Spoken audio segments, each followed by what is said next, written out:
Hello friends, ఈ వీడియోలో మనం సర్వైకల్ స్పాండిలోసిస్ గురించి తెలుసుకుందాం.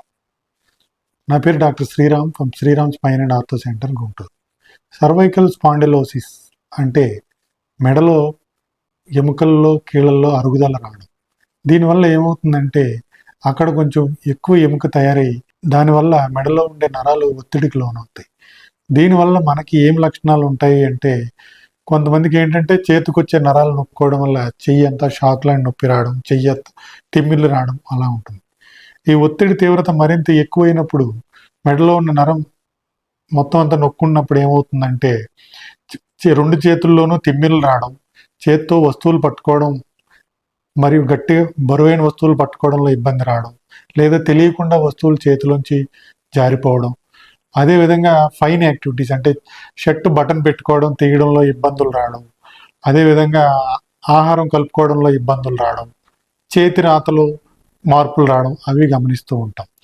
అదేవిధంగా వాళ్ళు నడిచే విధానంలో కూడా మార్పులు వస్తాయి. ఇంతకుముందు చకచక నడిచే వాళ్ళు ఇప్పుడు నడకలో వేగం తగ్గుతుంది. అలాగే ఎగుడు దిగుడు ప్రదేశాల్లో నడవడానికి కూడా ఇబ్బంది అవుతూ ఉంటుంది. అదేవిధంగా మెట్లు ఎక్కడం దిగడం కానీ, లేదా లైట్ తక్కువగా ఉన్నప్పుడు డిమ్గా ఉన్నప్పుడు నైట్ టైం నడవడానికి ఇబ్బంది అవుతూ ఉంటుంది. వ్యాధి మరింత తీవ్రమైనప్పుడు, నరం మీద ఒత్తిడి ఇంకా ఎక్కువైనప్పుడు ఏమవుతుందంటే మూత్రానికి సంబంధించిన సమస్యలు కూడా వస్తాయి.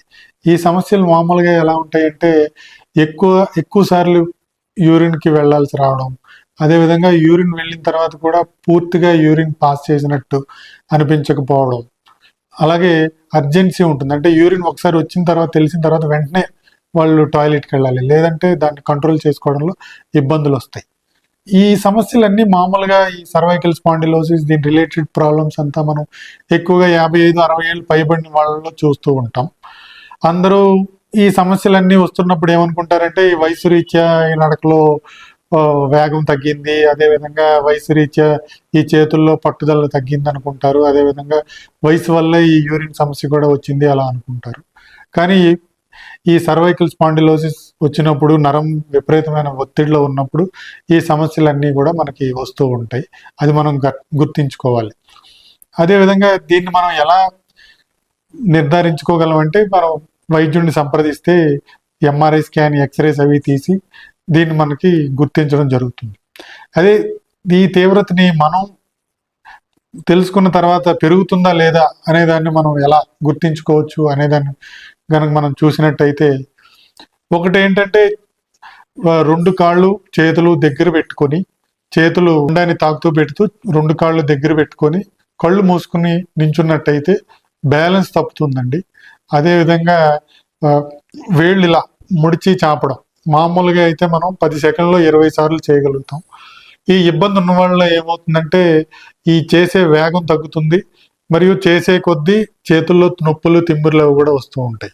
మరొకటి ఏంటంటే సింపుల్గా వేళ్ళు ఇలా పెట్టమని ఉంచితే ఈ చిటికిన వేలు, రింగ్ ఫింగర్ ఇలా పక్కకి వెళ్ళిపోయి ఇలా వంగినట్టు అయిపోతూ ఉంటాయి. ఇలా దగ్గరగా ఉంచలేరు వాళ్ళు. ఈ సమస్యలన్నీ వస్తున్నాయి అంటే లోపల ఉన్న మైలోపతి అన్నది ఎక్కువ అవుతున్నట్టండి. దీన్ని వెంటనే మనం వైద్యుడిని సంప్రదించి తగు వైద్యం తీసుకోవాలని దాని అర్థం. మరిన్ని వీడియోస్ కోసం మన ఛానల్ని సబ్స్క్రైబ్ చేసుకోండి.